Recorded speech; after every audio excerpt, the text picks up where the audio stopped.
FRCS in London in the ENT field, and in those days, ENT was not a super specialization. The general surgeon used to do ENT work, but super specialization in ENT, now of course head and neck surgery is there, but he was an extraordinary student, and his teachers, two teachers actually funded, very eminent doctors of those days, actually funded his studies to go to London, and he came back with his FRCS degree in India, and then of course the migration took place, and he came into India and then managed to get the thing and started his professional career. I've been very attached to my father, and there's a joke between my wife and myself and my father, that when Niranjan was born, the doctor who took care of delivering the baby Niranjan cut the umbilical cord with the mother, but forgot to cut the umbilical cord with the father. So, and that continued till the age of 96, where my father died at the age of 96, about 9 years ago. But the fact was that up to the last day, I was extremely attached to him. So much so that in the last 2.5, 3 years, he spent time in the hospital, and which I built in his name at Powai, and he had a great time over there. He was down with Parkinson, but every day he would like to talk to a doctor, find out what they're doing, how they're doing, what is there. The babies who are born in the hospital would be taken to him, or when he could move, he'd go down and bless those children, take care of it. Doctors who did wonderful operations would run up to him and tell, आज हमने बहुत अच्छा operation किया. और मैं पूछता कौन सा अच्छा ऑपरेशन, तो cancer of the cheek and all those funny dirty operation. और वो दोनों डॉक्टर और पिताजी बहुत खुश हो जाते हैं कि हम कुछ अच्छा काम कर रहे हैं. So he set a precedent of extraordinary work, very hard working. I remember my schooling days. My father was struggling. He started his life in 1950s with 20,000 rupees debt of the family, and had to work in order to actually get back his life and things into order, and slowly but surely pay off the entire debt that he did professionally. I remember the holidays that I used to go to Mahabaleshwar and whatnot. We would spend 2 weeks over there. When my father couldn't afford to stay in the full holidays, he would come the first 2-3 days, go back to Mumbai, work professionally, earn the money in order to see that our holidays were complete. So he did all that in order to do it, struggled all his life in order to make it better. A very strange thing happened, in the sense that very early in the day, he started philanthropy work. And it's quite surprising, because on one side he had debt, which he had to repay, growing up very difficult. His mother is a widow to be taken care of, asthmatic I think. And all these complications took place, but he did not hesitate to do philanthropy. And he was as much, so when you count the total number of operations he did, which went into lakhs during his lifetime, 70% of them were in free hospitals. In the Nair Hospital, which is a BMC hospital. Even in Bombay Hospital, there was a free ward. Dr. Hiranandani had the reputation of doing the most free work as a senior doctor in any of the hospitals that were there. And the ENT hospital, which he established in Fort through the municipal corporation of it. And he always felt that he had to give back to society very early in the day, when he was always struggling in life. He wanted us to have a good life, so he sent me to a good school, Cambrian School. I went to Sydenham College. In those days, that was considered a good college. And all the other things that happened over there were things which were extraordinary for him, and all his struggles that he did. But he got associated with the HSNC board. He did a lot of work for the board. He did a lot of other work outside in terms of philanthropy. And when there was a drought in 1970-71, he gave up his practice for 6 months in order to become the honorary physician, or honorary whatever director of the drought relief over there, at a time when he was still in struggle mode of life. Because of the extraordinary work and saving of lives that he did, the government of India at that point of time, in 1972, gave him the Padma Bhushan, which at that time was the highest degree to any doctor in India at that point of time. Subsequently, of course, higher awards like the Padma Bhushan have also gone to various doctors. But at that time, in 1972, it was the highest award given to any doctor, and doing it, giving up his private practice in spite of being an ordinary earning doctor, and that made a wonderful change in his life, because you suddenly found this whole change that took place, and that was something which has stuck in my mind also, as far as that is question. So the whole thing which is there has to be understood. Hello. So the whole exercise that I'm talking about is extremely important to understand that if you're just an ordinary person with a mother who is a widow at 5, having no money, debts at the time of starting, 20,000 in those days was like maybe 2 crores today. That's the value of money which is there, and really he struggled a lot and did it. He didn't allow us to feel requirement in life, and he saw to it that we were brought up in the best in terms of education, in terms of all the other activity. He took it this thing.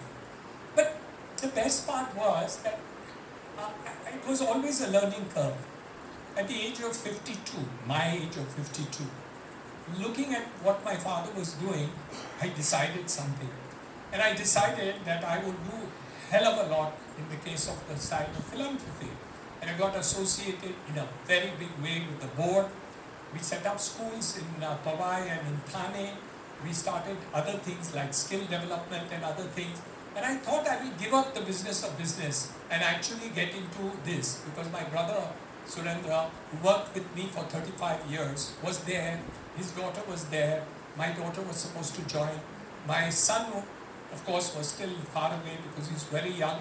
But I thought that all of them will come and I'll get time to do only philanthropy, because that was something I saw my father do after he had made money, but actually he had not made the money and he still was doing philanthropy.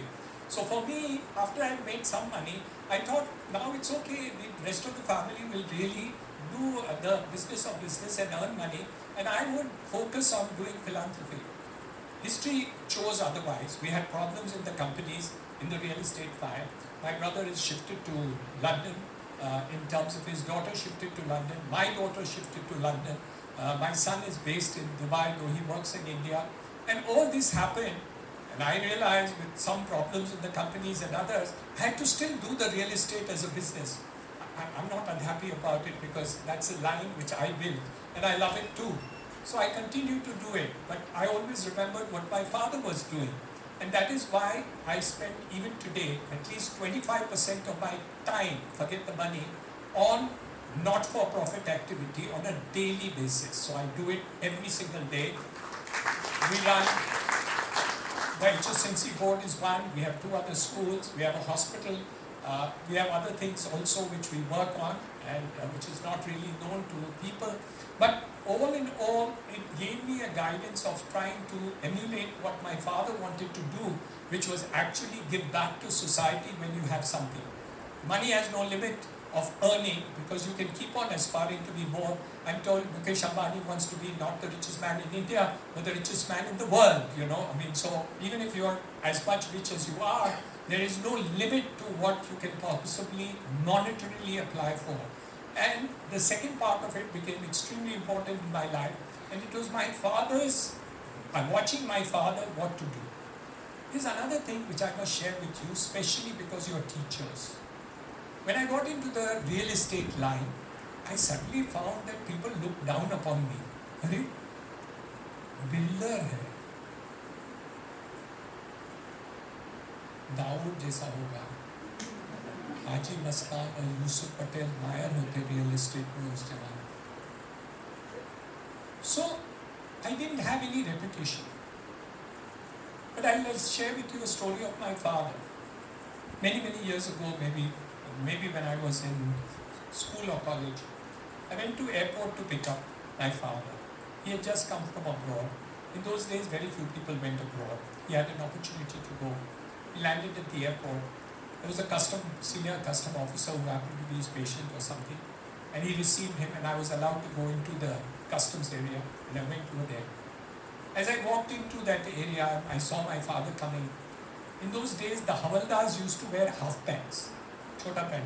So आजकल all of them khaki long pants or blue long pants they wear. Those days they were wearing khaki shorts pehante the. So this man, Havaldar, he went to my father. He went and did Shastrats Namaskar, held his shoes, not just ऐसे ऊपर ऊपर का touching नहीं, वो actually नीचे गया, boot पकड़ लिया, उनके सिर जूते के ऊपर रखे. And the assistant collector, who that time was the senior most person at the airport, सब लोग ताजुब हो गए कि क्यों? My father is neither a politician nor a guru, तो डॉक्टर है, उनको क्यों ये आदमी इतना रिस्पेक्ट दे रहा है? कहानी ऐसी है, डिटेल में शायद थोड़ा चेंज हुआ होगा. My father used to work in Nair Hospital and used to be the senior doctor there. So he used to do the difficult cases, the cancer cases and others. He was very excellent at cancer of the head and neck region. And many new operations are named after my father.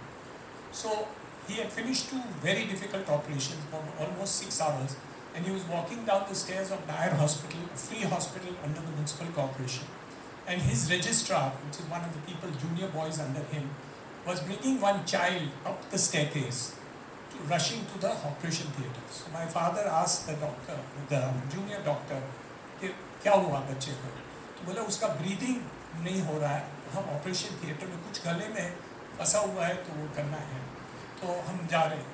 My father was dog tired and he was leaving at around 2 o'clock for lunch. He turned around and said, मैं आ रहा हूँ ऊपर. And my father went in and came out and went away. The story goes that the registrar came out and told this Havaldar in the hospital that you are very fortunate. Dr. Hiranandani came and saw this child. We had wrongly diagnosed what was happened. He saw the patient from the face, was able to do a clinical diagnosis, went up, sorted out the problem and walked away. My father was too senior for this Havaldar to ever go to him to meet him. But what I'm trying to say, it's not about the wealth of a person. It's not the money that you have. But what you give to people is the respect you get.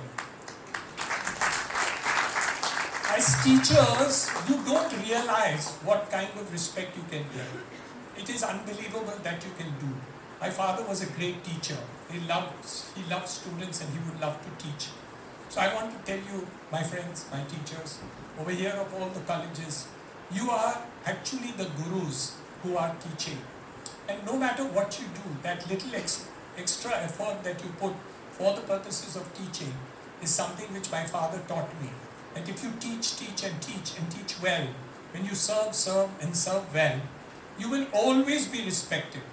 Because at the end of the day, no matter how much money you have, you and I will leave back everything. And when we go up, we will all have the same amount of money when we enter heaven. Because no matter how much money I have, if I've got 1,000 crores, I have to leave back 1,000 crores. And if Mukesh Ambani has 8 lakh crores, he has to leave back 8 lakh crores. उसको कितना दुख होगा जब भी मैं ऊपर जाऊंगा तो मैं 8 लाख करोड़ रुपया छोड़ के जाऊंगा. जितना ज़्यादा वो कमाएगा उतना उनको छोड़ के जाना पड़ता है. So all that kind, what I'm trying to share with you, my teachers, that irrespective of what your wealth is, it's when you give to students, when you give to your patients, when you give to your clients, if you are a professional activity, if you are anybody, it doesn't matter what you are and what you do. What my father taught me is that you will draw respect. And at that time, my father was not even so money. He became quite money compared to a doctor, not the kind of wealth I have created. But he made a lot of money afterwards. But at that time, he was not a wealthy doctor. If you looked at him monetarily, he was just probably okay. But he got the Padma Bhushan. He got the respect. He got this man, an ordinary Havaldar, coming and touching his feet. He could not forget that such a thing can happen. So what I'm trying to share with you, my friends, is very simple. That when we live our lives, live your lives with that type of feeling. It is not important what you have achieved and what you have done. But how you have made somebody feel and what you have given to them is going to be the most important thing in your life. Because that will never get erased. No matter what happens, I promise you, every student. I had an opportunity to go to Pune about 7-8 years ago. I was, I think, President Naredko or maybe Vice President. And I went there to give a lecture to the builders in Pune under a conference of Naredko, National Real Estate Development Council. And there were lots of builders over there. And I finished my lecture and I came out of the lecture room. And one young builder, developer who was there, he came, he touched my feet. Not like that Havaldar, but धीरे से उसने किया. But did it with great affection. And I still remember, though it was 10-15 years ago, I don't remember the exact date. And he said, "Do you remember me, sir?" So I said, "No, I can't remember your face at all." So he said, "You know, Nursing Monji College में मैं था, owner something course which was there, and you came and gave a lecture over there. On that day, after hearing your lecture, I decided I will become a builder. लेकिन जब मैंने शुरुआत की, मेरे पास पैसे इतने नहीं थे, इसलिए बॉम्बे में मैं कुछ डेवलपमेंट नहीं कर पाता था. तो मैं पुणे गया और मैं अभी बिल्डर बना हूँ और लास्ट वीक मैंने सेकेंड बिल्डिंग का करा है. आप मुझे सिर्फ आशीर्वाद दो, I will be so happy. But you are the cause for which I am a builder today." I didn't give him a single rupee of money. I didn't give him anything. But I gave him hosla, I gave him hope, I gave him direction, I gave him a thing. And a thing which he will always remember, because that changed his life. He made that little difference. Why the teachers of yesterday were called gurus in India? Because they modified the lives of people. Information is available on Google. What you communicate to your child in the education process is not enough.